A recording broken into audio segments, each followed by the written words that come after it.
We've all been there. You get crazy busy, other work or life things get in the way, and then suddenly cut to 1 to 2 months later and wait, when was the last time you moved, worked out, got on your yoga mat? Oh, how do you get back into and jumpstart your yoga routine again? We're gonna get into that in this video. I'm Jaime Tan at Enlightened Spoon, feeding your mind, body, soul. I'm an executive producer in one of the top creative agencies in the world, and I also teach yoga and meditation. So I have totally lived through crazy busy periods at work, 15 to 16-hour shoot days with celebrities, professional athletes, lots of demands, where there's no time for any movement practice and getting sleep or rest becomes way more important. But then once you start to get into this pattern of, I'm too busy today, no yoga, another day, it becomes harder and harder to try and get back to some kind of fitness or movement practice. If that's you right now, here are some things I've done that help me get back on my yoga mat and keep at it more regularly. Maybe you might take a thing or two from these to help you get back on your yoga mat again. First things first, go easy on yourself. Recognize your body will not feel the same as the last time you got on your mat or the last time that you remembered it to feel, and that's okay. It will suck the first few times you get back on your mat, but that's part of the process. Embrace it and accept it. It is what it is, and isn't this the yoga practice anyway? Learning to be with everything that is exactly as it is. Give yourself a goal, but make it easy.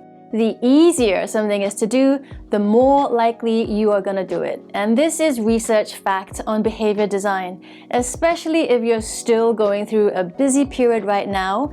A 1-hour yoga session every day?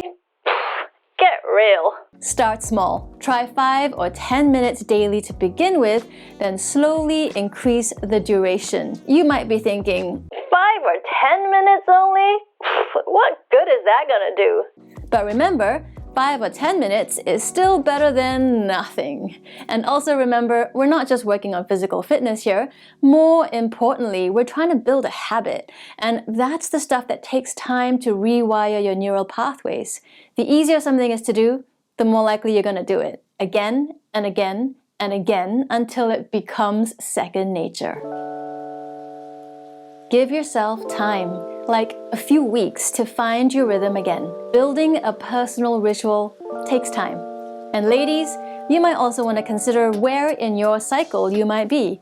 Your energy levels might be so connected to your menstrual cycle, so if you're planning out which yoga classes to take, factor in how high energy or low energy you might be in your cycle. TMI, but when I'm on my period, I'm super low energy, and it's only yin and restorative yoga for me. The high energy, core power vinyasa flow classes are great before or after my period. For you, it might work differently. So it could be helpful to work with your menstrual cycle and energy levels when getting back into a yoga routine again. Have you ever considered this? Let me know in the comments below. If you want to find out more about how you can work with your energy levels according to where you are in your cycle, I've got a great book to recommend by Alyssa Vitti. I'll link to it below too. If any of this has helped you so far, I'd appreciate a like and consider subscribing for more mindful living on and off your yoga mat.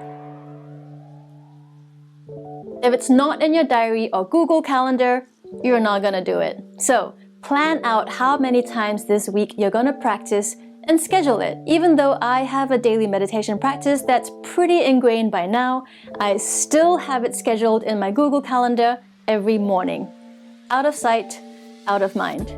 Little visual cues help to remind you of this habit you're trying to build and get back onto your yoga mat more regularly.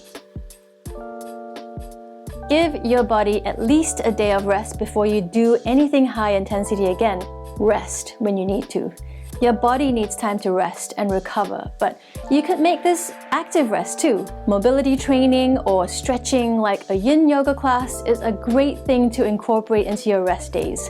And if you're really tired, you can go one level deeper into resting with a restorative yoga or yoga nidra class. If you're still trying to get back into your yoga routine again, you might like to start with this 15-minute yoga stretch every day for the next week just to wake up your body and find your rhythm again. all while in bed. I hope it helps you flow through your busy life with more grace, ease, and flow, and I'll see you in the next one.